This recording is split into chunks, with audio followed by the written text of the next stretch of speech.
for a brief time, I was in a dance troupe thing. Wow. Yeah. That's interesting. You're going to dance. No, it's in my past. No. I don't know whether to call him a lover boy or the ladies' man or whatever, but you have Dwayne the Stoic. Whichever works, I think. Hi, Dwayne. Hi, Mide. I'm good. How are you? I'm very well, thank you. It's a pleasure to have you. You know, we're in Cote d'Ivoire recently and we were speaking to a tech founder and we asked him like, what are your favorite music songs out of Nigeria? And he's like, oh, there's this guy that you might not know him, but his name's Dwin the Stoic. And I'm like, yeah, I know him. I absolutely love that. I was so proud. I'm like, yeah, I know him. I'm a fan. But who is Dwayne? I'm a singer-songwriter primarily now. Over the years, I've done many things. I've worked in tech. I've worked in media.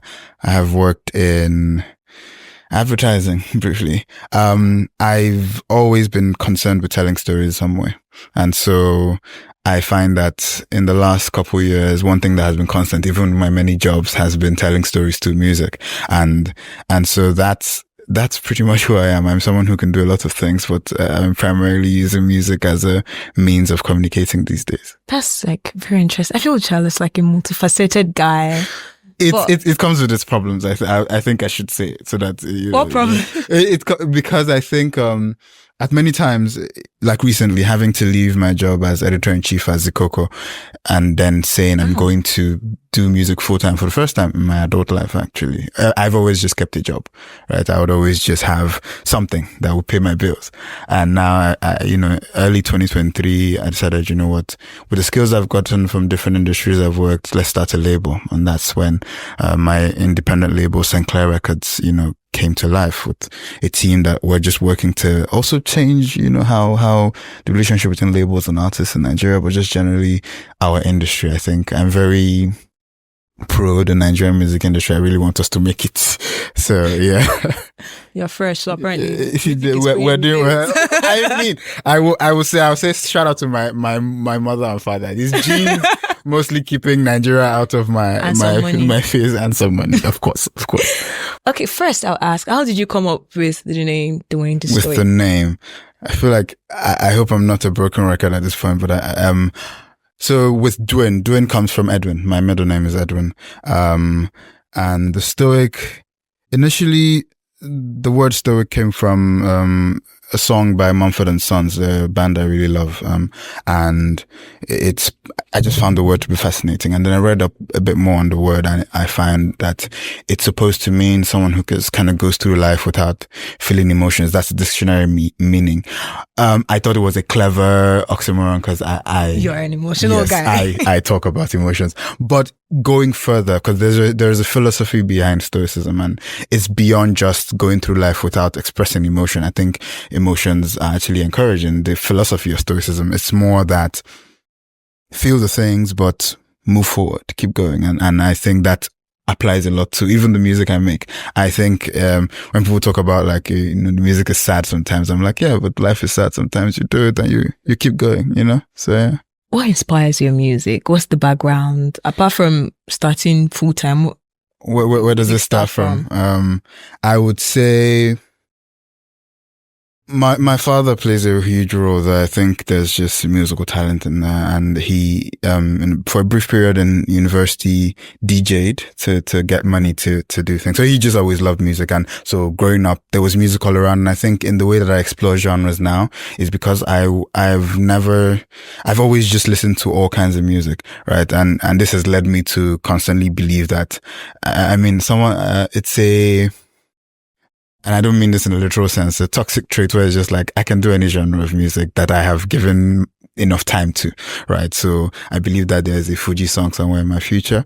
I believe that, at some point I will do some fusion of, and I have already tried to do some of those kinds of fusions, with music and all that. So I would say the origin was just definitely listening to all sorts of music. But over time, the inspiration has mostly come from being obsessed with stories, just people. I like that I make songs that people can relate to regardless of where they are, because there's something about the human experience that is very different. All of us life is dealing with us in interesting ways, right? You're getting your fair share. However, some things are shared, right? While two people could be dealing with jealousy in very different ways. Mm-hmm. One person could be jealousy because a parent loves a sibling more, but another person is because their lover loves someone else. Those are two different songs, right? And so I'm constantly just looking at life and finding new ways to tell these stories, right? And so that would be the inspiration. Just when I came in, I heard you guys playing LA, and that song is pretty much, okay, what happens when two people who were in love and, you know, it didn't end well, and one person calls the other person and says, hey, let's try this thing again. And this person has the wherewithal to go, hey, no, thank you. Please come back. Never, actually. But it's finding moments and writing songs about them, really. That's it. So you say that stories influence your sound? Definitely. Everywhere that there's a song everywhere. You know, by the end of this, who knows what kind of song we would have. So, you know, I've listened to a lot of your songs. I followed for a long time. My friend put me up, and then my brother does too. And I just want to know, do you have a favorite of your songs? It's so hard. I feel like people constantly ask this, and it's like, I always liken it to when you're asked your favorite child. Everybody has. But yeah, they do. That's the thing. We never admit it, but people usually do. I would say current favorite song of mine, because of the life it has taken on and what it means for my discography in terms of just being a very sweet love song that everybody just has kind of, you know, taking ownership of in some way without your love. It was a very conscious decision to make that song, because it was like, you know, I don't want to make a sweet love song, just beginning to end. You're just whining your partner, you're just telling them how you love them more than anything. And how if they leave you, you're gonna die.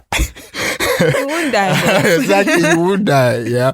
But it can feel that way. The love can feel so large, like this is it for me. And sometimes, you know. So yeah, that's what it is. Is there a point in your music like, this is like the most memorable point for me? There's so many moments, I think, so far. I think there's been so many, but I think if I had to think, I think I would say it's a collection of moments, but I think my last show, Christmas, an acoustic Christmas, it was a room of fans who had braved Lagos traffic, which was spectacular that particular day. Someone was in town, and it was just a bunch of people who I had maybe 15 songs on my set, and almost every one of them they sang along to. And it was beautiful, because I'd always thought of myself, like, even now when I think about my career and how I wanted to progress, I love that my people like my discography, right? Of course, everybody has their favorite songs, right? But you hardly find a Dwin the Stoic fan who's just not like at least heard like 5 of them, you know, just because I think my people come into my world and they like it. And so I'm really just trying to expand that world, essentially. And then you mentioned that you did like tech. Yes. I had a, it's not even that brief a stint, actually. I think following my 1 or 2 years working in ads and, you know, doing a lot of script writing, I decided to go back to tech for money. But I liked it. And I did that briefly. I worked in, did consulting for some financial institutions, worked with a young e-commerce startup at the time. And then after taking a break from all that, went into media to report on tech at Tech Cabal, and was senior editor there for a bit, and then moved to Zakoko as editor-in-chief. And so my experience in tech is mostly, I mean, yes, I studied computer science, and so it made sense for me to use my degree at some point. But yes, programming, you know, just general IT stuff was mostly what I did. But recently I've also, you know, started getting back in there while, you know, setting up the label. My sister and I are also, you know, setting up an ed tech startup for supply chain professionals. Is something where there is an actual talent crisis with supply chain. Like, and it's a part of our life. I mean, see what happened with the Suez Canal. That's just that thing it was news everywhere because everybody's constantly moving something. And that we have a lot of that, professionals in that field about to retire, especially in Africa, it's not a good sign. And it's also lucrative. So like, this is also like look into it. But yes, so that startup is called Supply Edu. But I think that with tech, and I say this as someone who has had to interact with tech, like just since university in more ways than other people might. And I think it's been a huge tool for me. I think,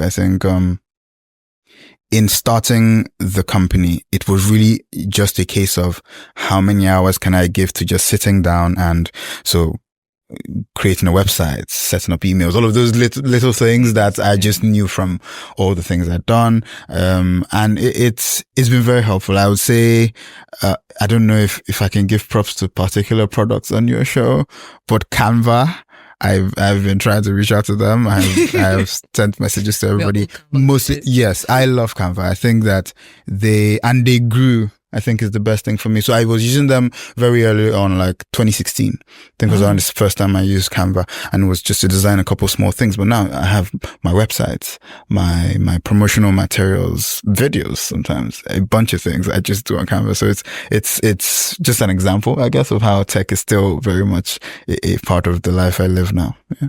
So how do you think that tech helps in music distribution? I know you've probably heard of how easy it is to put out a song these days. It's like you can record wherever you are and put out a song, and that's because of companies called aggregators or distributors who have said, okay, no, there are a bunch of stores. There's Pandora, there's Spotify, there's all that. You can't possibly submit to all of them. So we're going to be an aggregator. You submit to us, we take it to all of them. This is one thing that definitely changed what it meant to be an independent artist, because now you really did not need to know the powers that be. You could just put out your music and your fans will find you. And it's a thing that it reinforced this idea I have when I meet other artists who are maybe scared to try certain things or believe that this sound, and it's something I heard very early on. It's like, man, your sound is good, but it's not going to work here. And I'm like, statistics don't support that even, because the truth is, as long as you're not making bad music, it's for someone. It's art. Someone will find it. Really, we're just playing a numbers game of let's see how many people will find it before I'm out of here, really. But it's a thing where to believe that, so tech has helped people just not lose faith. It's just like, you know what, I made this beautiful piece of art, music, a painting, and I'm going to put it on my social page with just 20 people there. But one of them pushes to their 200 people and one person pushes to their 2,000, and you build something there. But do you think that distribution can be done without technology? Without technology. Do you think it'd be easy? In the world we're in now, no, it's very, very hard. And I think even for people who have, issues with the streaming setup, which, I mean, there are valid arguments there on the artist side. You're not earning a lot from these things. But even then, people are setting up platforms where you can just download their music, you can buy, right? Some artists are going that route. I think this guy called Manny Wells, he says he's no more putting out music on streaming. He's just going to have his fans who really like his music buy it. And it's not, I know people reacted very, this thing online that tape, but it's just like, it's not strange that an artist will say, it's the same way artists sell merch. We used to buy CDs. Right. And so it's like, some might call it a return to that. Some might just say I'm very curious, I think is what it is. I'm never want to be like, this thing has happened and we're all going to die. No, I think I'm really just looking for the plots, just checking what happens. And yeah, that's it. There's conversation about how AI is coming for your job, AI is coming, and you're a singer, songwriter. Yes. Do you think at some point you should be scared of AI? I think we should all be scared of AI. But I think that that fear should not be something that then prevents us from addressing what is imminent. It's a thing I always say how, okay, let's say all of us in this room agree AI is good, take our jobs, we don't like it. But there's another room somewhere of people who are making the AI that you are so scared of, and they're going to do the thing. So what can you do? I think it's on one hand, and I say this as a creator and someone who has intellectual property to protect, there needs to be a conscious look at how far is too far.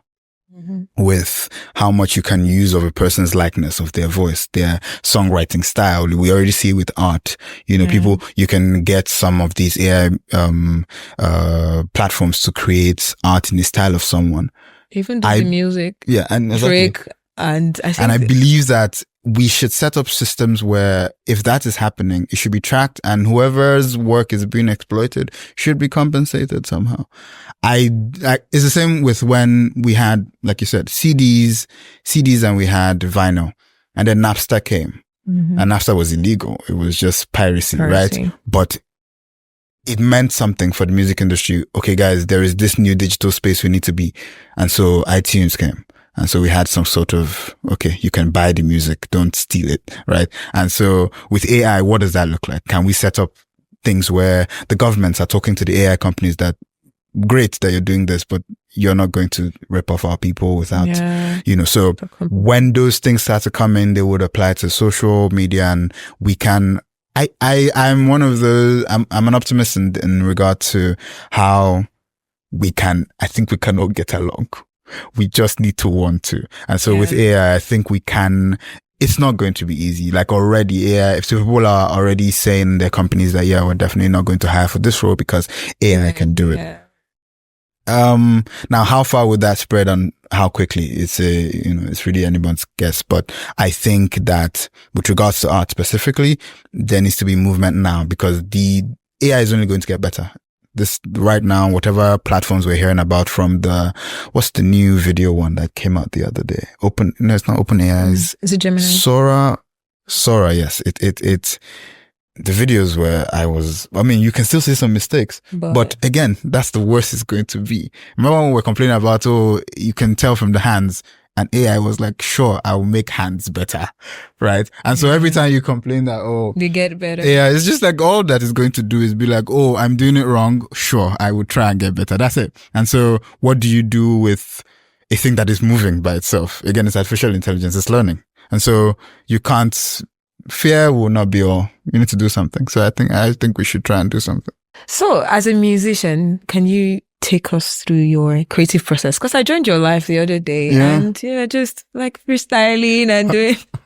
Yes. So can you take us through your creative process? So making music for me can take many forms, but usually how the song starts, they start in my head. So fun fact, I don't play any instruments, like real, but I hear them in my head. And so what happens is most times already I'm writing a song to stuff I'm playing in my head. In your head. And then when I go to the studio, I'm like, okay, so that should go like that and that should go like this. And I used to feel bad about it until I found out that was how Michael Jackson did a lot of his songs as well. So I was like, cool. I think I'll just exactly. And so it's like with him, sometimes he would just record layers of, okay, what should be, what the bass should sound like and what this, and so that sometimes that's what we do in the studio. When Rafi and I go to make a song, most times I have written lyrics, and how I usually go about lyrics is the first line is very heavy for me because it usually just sets the tone for the song. So let's take an example. My song, If and I Am, it's about heartbreak, but from the first line, I knew what it was going to be because the first line goes, I've been caught in a lie once before. I said I wouldn't cry if you closed the door. And so now this is someone obviously in regret. What happens? Tell the story. And so a lot of times I try to also write simply. I think I like to write in ways that it sounds like someone just being open about how they feel, as opposed to, confusing you with too many metaphors. I will often throw in a metaphor here and there, but most times I like to write lyrics that feel real. Yeah. Is there anybody you're looking forward to collaborate with? Definitely. So I'm a very huge fan of music, just beyond just being an artist. When I mentioned listening to multiple genres, it's mostly because from new artists to older artists, I just love when people are doing interesting things with sound. I have a, very big wish list, right? So Labyrinth is on there. He's someone who I think will make amazing music together. Adele, Sam Smith, a lot of UK artists now that I think about it. But these are people who I also respect their songwriting and people like here. Asha and Bez are definitely top of my list. Yes, Bez. I mean, we spoke, like 1 or 2 years ago, and I know he's not been as online, but I think he just came back, which I was excited for. But I definitely want to work with him, and Asha definitely. There's a new rapper, BK, who I've sent. Interesting. I've sent, there's a song I really want to do with him, and we've actually talked about it, so we should be getting that sometime soon.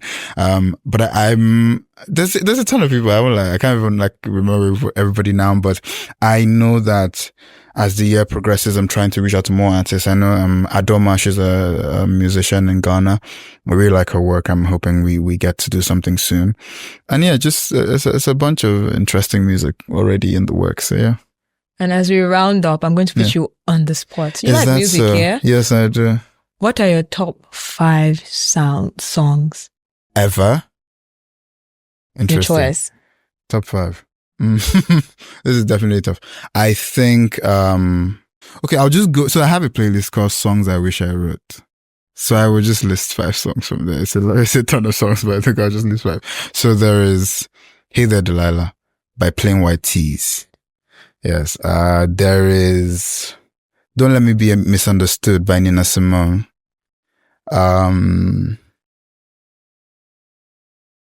There is Nude by Radiohead. Jealous by Labyrinth. And Hallelujah by Leonard Cohen. I mean, a bunch of people did covers. And to be honest, my favorite cover is Pentatonics, but yes, Leonard Cohen wrote Hallelujah. So yeah, that's 5. Okay. And the last question. Okay. Tell me 5 things that people might not know about Dwayne the Stoic. At this point, I've done a lot of these pressers. I wonder if people really don't know. But let's see. What don't they know about me? I mean, because I'm blanking, I'm going to start with just obvious things. I'm right-handed. Okay, for a brief time, I was in a dance troupe thing. Wow. Yeah. That's interesting. You're going to dance. No, it's in my past. No. You're going to show me but what else? I also did there was a stage adaptation of Wole Soyinka's Trials of Brother Jero, in which I played Brother Jero and had to have multi-talented. Weird beard stuck on me. I used to be more fluent in French. I'm not that. This is why I didn't say I'm fluent in French. I used to be. I'm trying to get better at German. What else can I throw? This is how many things? 5? I'm on 4, I believe. One more. No, I said 1. I said 4. I don't like this exchange race.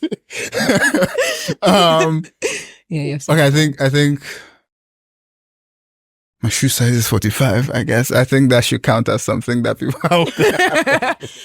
Dwayne's fans. Yes. So now that means I don't know what, if I ever ask this question again, I won't have anything to say. I've said all of it here, but yeah, this was fun. Thank you very much. Thank you for having me. Thank you for coming. All right. Thank you.